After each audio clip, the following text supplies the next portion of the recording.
everyone. Welcome to News and Brews Sports Biz, where we tap into the latest in college athletics and advocate for the financial voices in the industry. I'm Katie Davis. I'm Ken Kurdziel. And I'm Shane Metzler.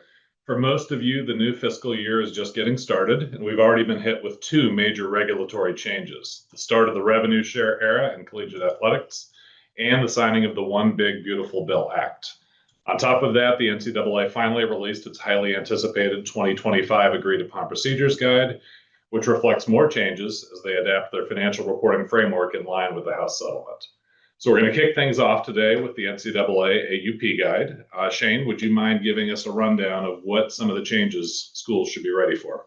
Yeah, definitely. So we got a much bigger update this year than we've seen over the past 4 or 5 years. We have several new categories that are now included in the NCAA FRS report.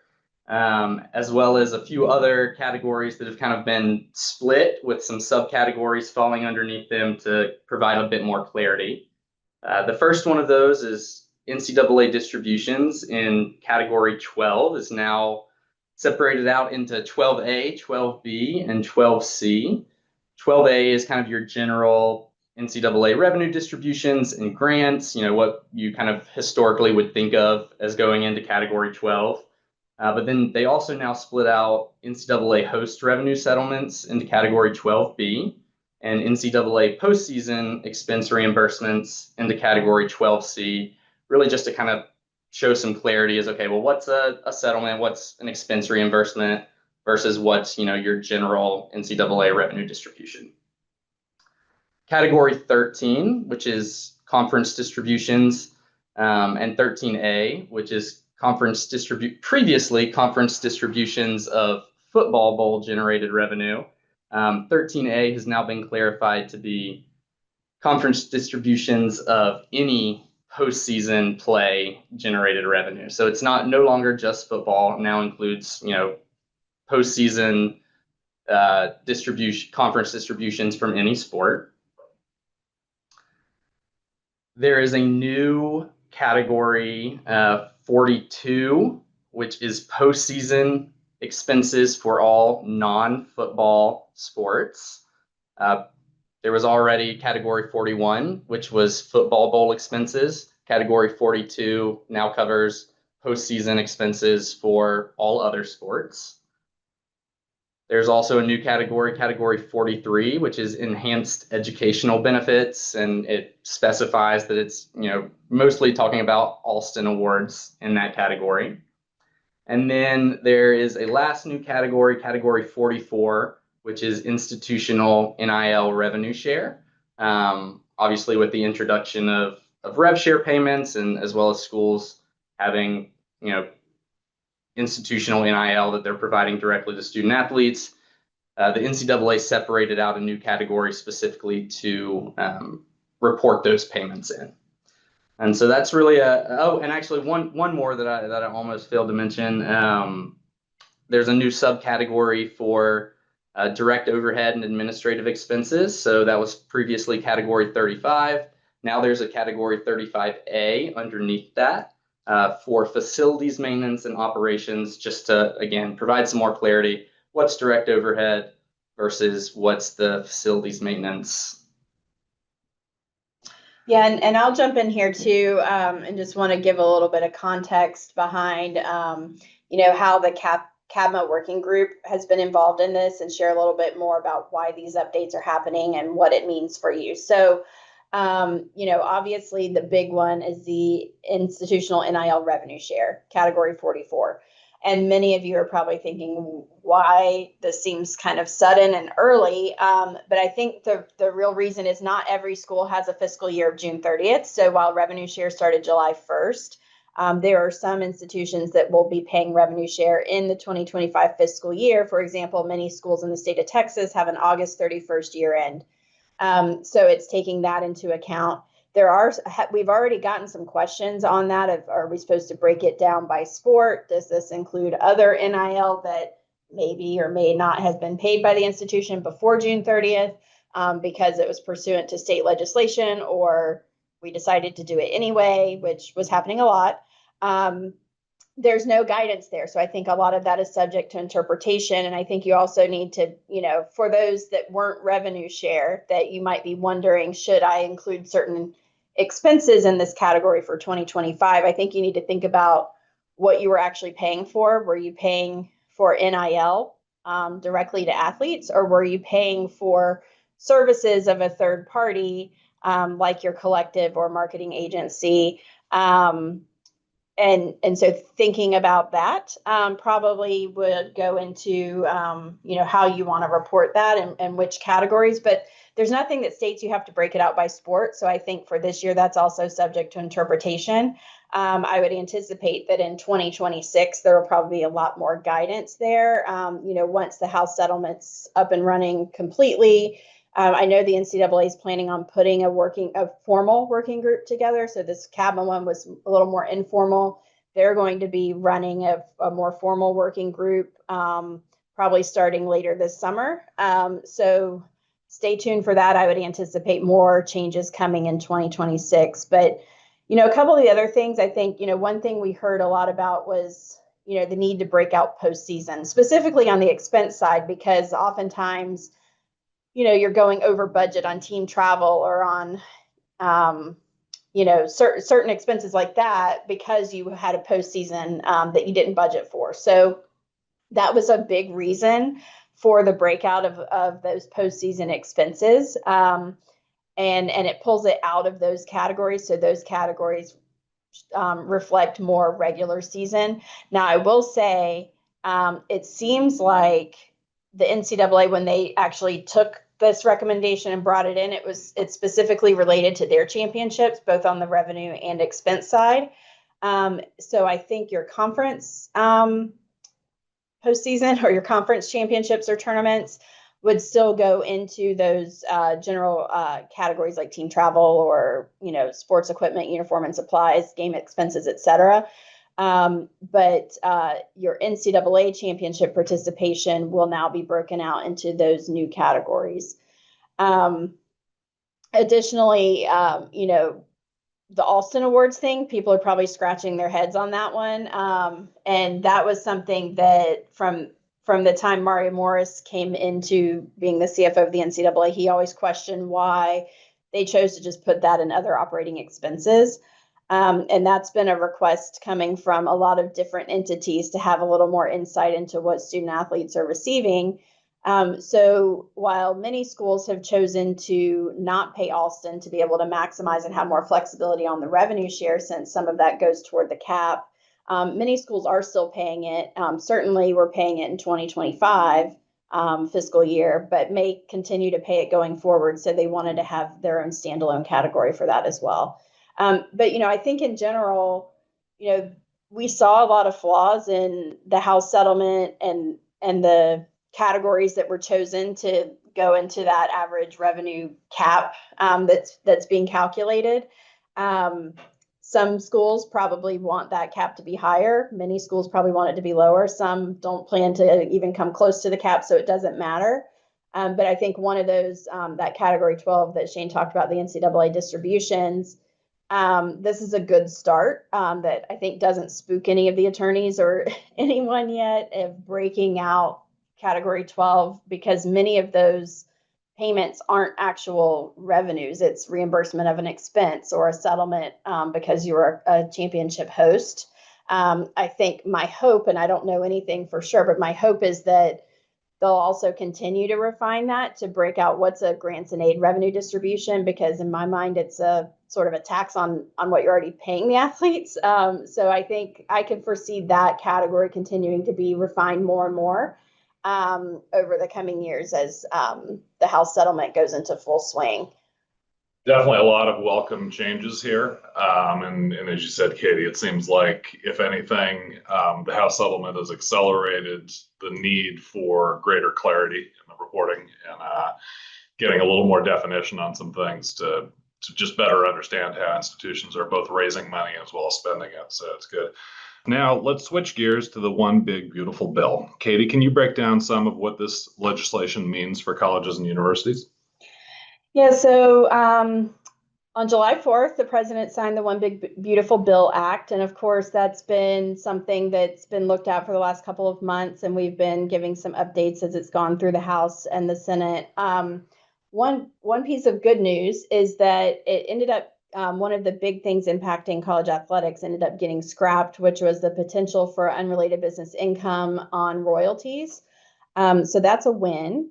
But I think, there's still a couple of components that are going to have a pretty large impact on college athletics, or at least impact on higher ed that could have a ripple effect on college athletics. The first one being the tax on executive compensation. So as you know, the current rule that went into effect in 2017 was that your top 5 highest compensated employees that make over $1 million will be subject to the excise tax in addition to those excess parachute payments on former employees.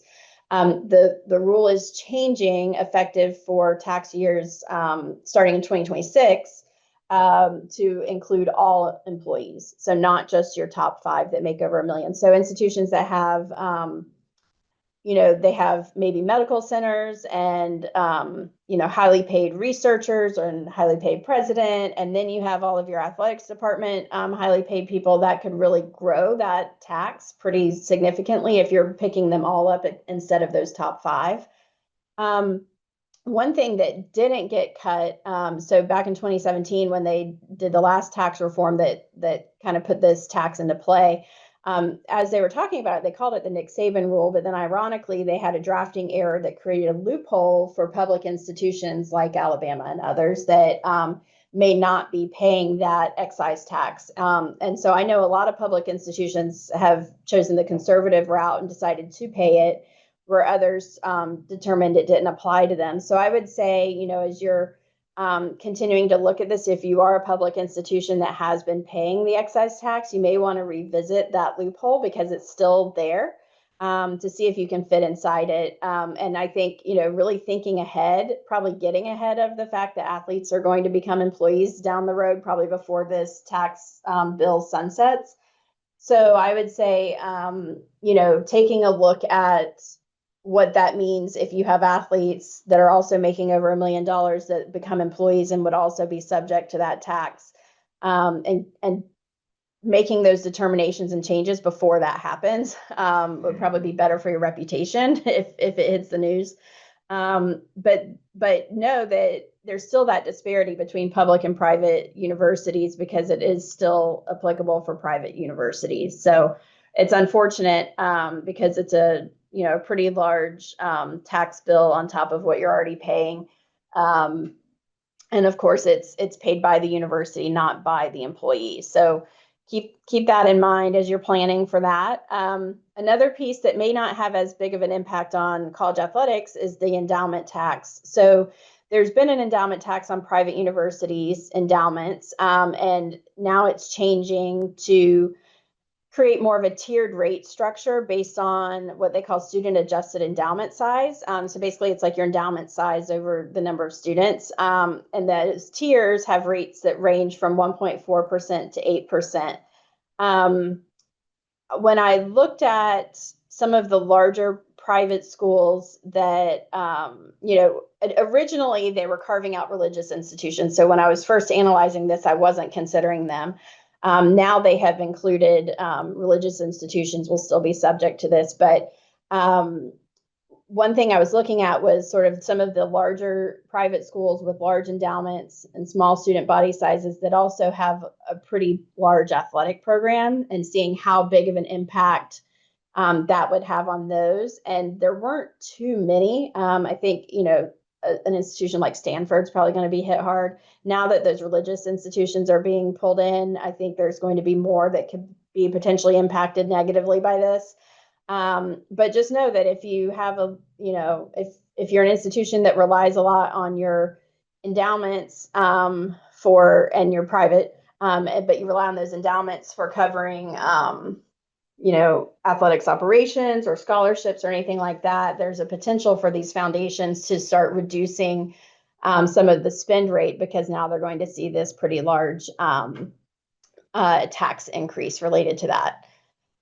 There's also some other changes. I'm not going to go into a lot of detail, but like some energy credits and deductions that some universities may have decided, okay, well, if we're updating our vehicle fleet or we're putting in EV charging stations or we're doing some solar energy or some other energy efficient construction, there were some tax benefits to that. Those are going away. So just know that, but you do have time if you want to fast track anything that's a renewable energy type project or a vehicle fleet upgrade.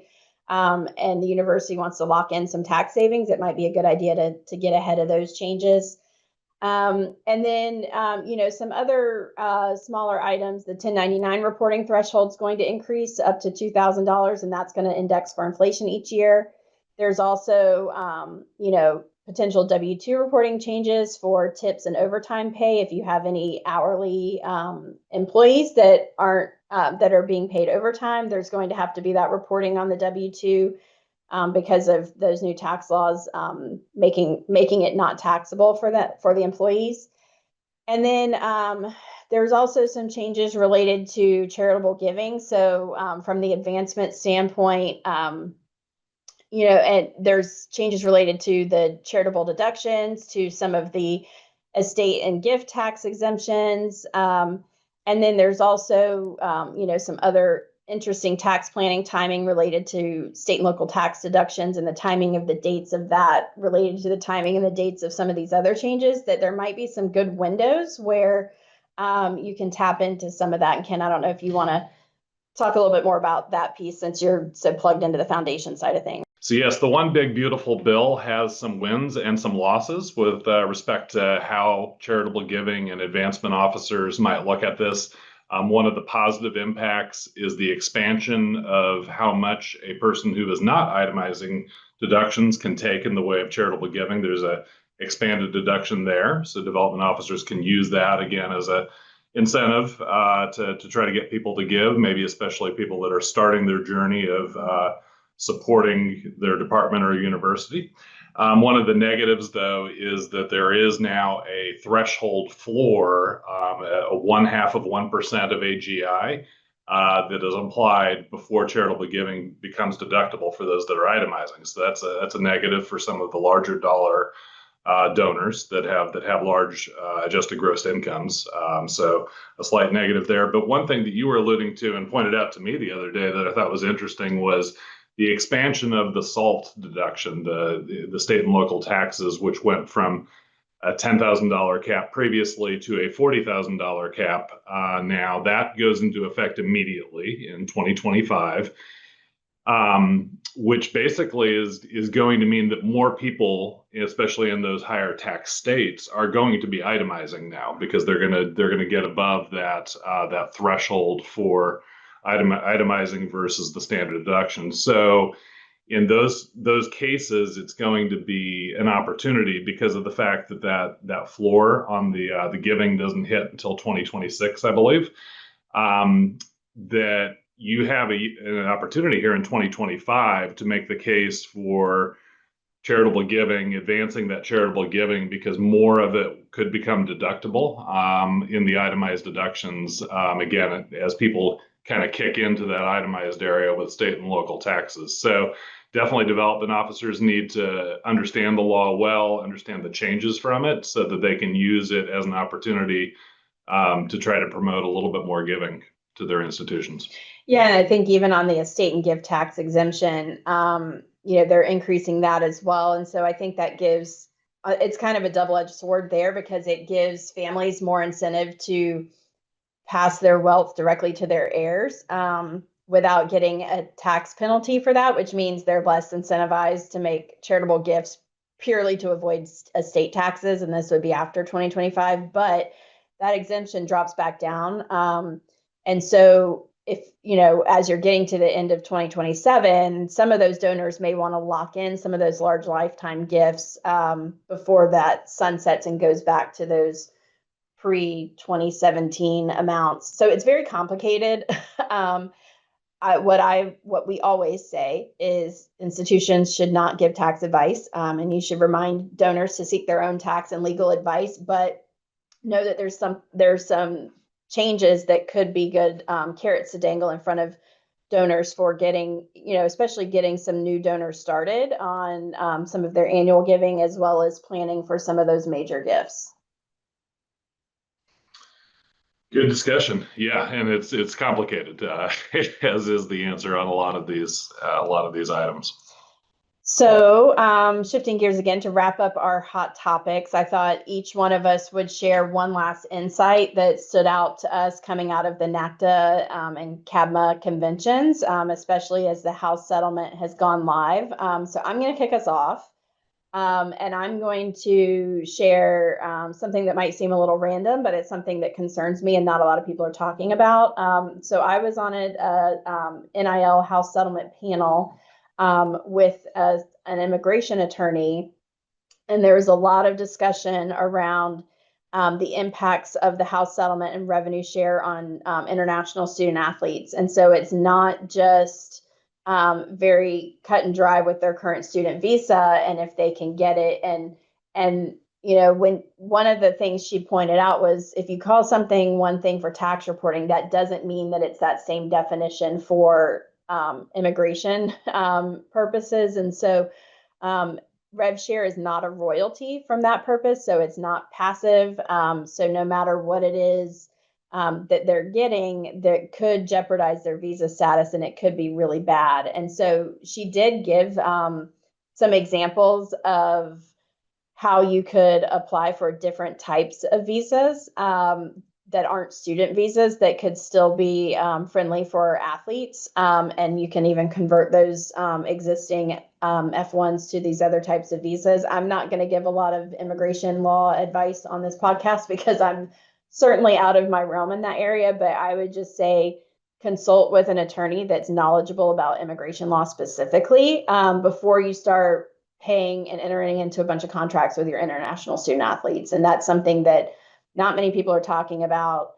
It's probably going to continue to evolve, but I wouldn't tempt fate with the current administration and what we've seen as it relates to immigration, because they could make a huge example out of institutions they already have. And I think they could continue to do that as it relates to your athletes.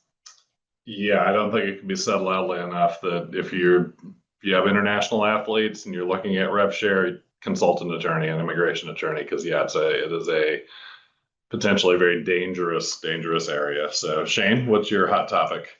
Yeah, one thing that has really stood out to me, both at NACTA, CABMA conventions, as well as really leading up to that through webinars and just kind of discourse, online, is just the kind of the varying kind of viewpoints and mindsets that I've seen from non-Power 4 schools related to the House settlement, where some are seeing revenue sharing as just a kind of another hurdle that they have to get past to keep from falling even further behind the Power 4.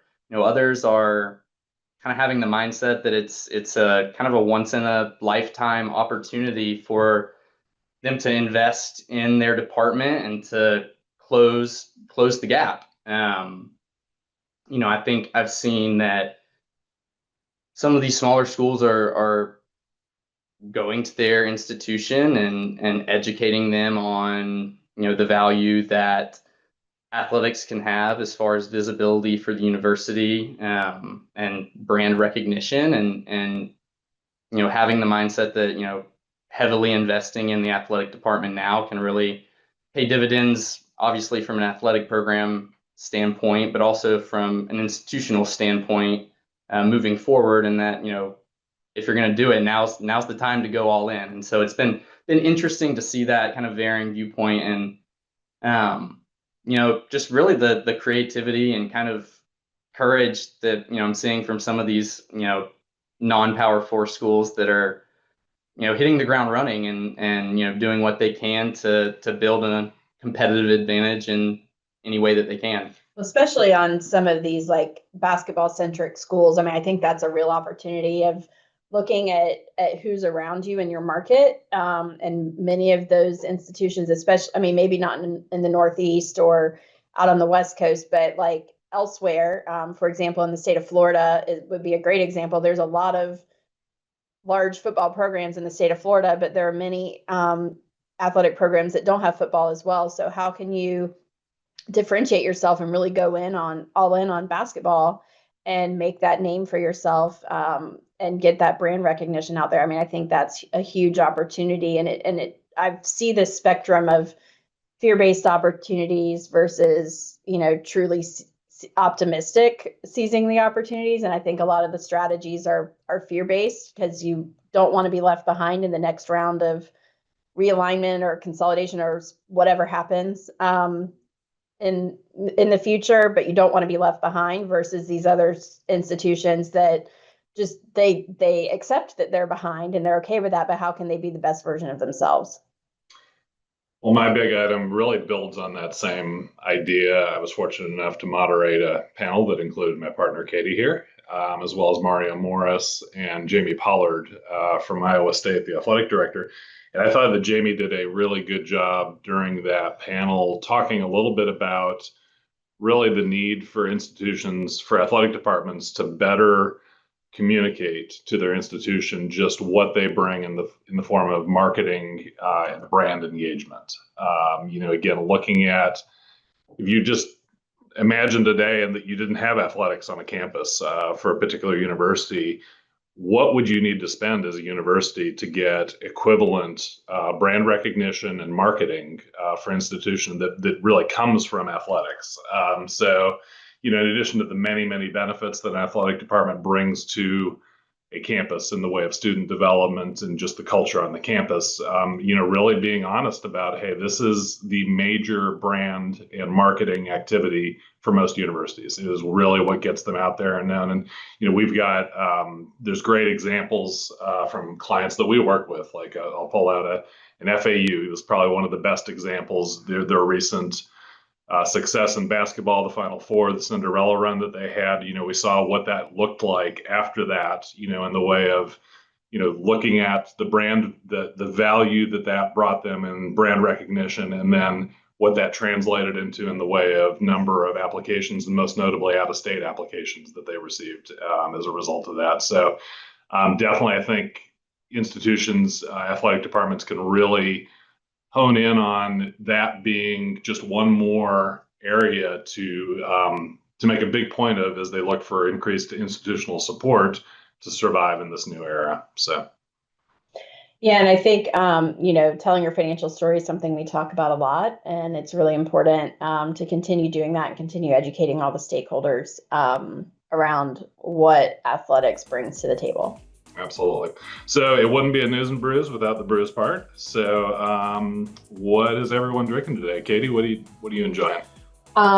So I feel like we haven't done one of these podcasts in a while, so I was struggling to figure out what to talk about. I'm going to talk about wine today. So I, a few months ago, went to Argentina, and it was the first time I really had a chance to drink really good Argentina wine. So they're known for their Malbec. Catena Zapata is one of the ones I liked a lot. And anytime I've had Malbec in the US, it's been kind of underwhelmed, but it was really good. And I think that's one of my new favorite wines going forward. You just got to get the good stuff. Yeah, absolutely. It sounds like a great excuse to go down to Argentina. So, Shane, how about you? Anything? Yeah, well, we're in the middle of July in Florida and seeing 90 plus degree weather every day. So haven't really been having the heavier IPAs that I would normally discuss. Staying a little bit lighter, and what I do really enjoy during the hot summer months is just the Sam Adams Summer Ale. It's every summer I love when they come out with that release. It's always just a light and great summer beer. Yeah, no, that's a great classic one, and I'm the same as you. It's hot right now. We're in July here in Florida, and it is just hot and humid, and those big IPAs are a lot right now. So I've been enjoying a lot more around the lighter beers, and one of the ones that I like to promote is from one of our local breweries here in Gainesville, First Magnitude Brewing. Their Vega Blonde Ale is just a crisp, refreshing, kind of lower alcohol also relative to the big IPAs, and just fits perfect for the summer. Well, that sounds great. So we're going to wrap this up, and I want to thank our listeners for tuning in. There's never a dull moment, and we'll continue to share more things as they continue to progress. So stay tuned. And in the meantime, cheers. Cheers. Cheers. To learn more about the James Moore & Company Collegiate Athletics and Higher Education segments, go to jmco.com. And don't forget to sign up for Insights to get our latest industry updates, news, and events delivered straight to your inbox. You can also follow us on Twitter at JMCO Higher Ed and on LinkedIn for the latest news as the landscape of collegiate athletics and higher education is continually evolving.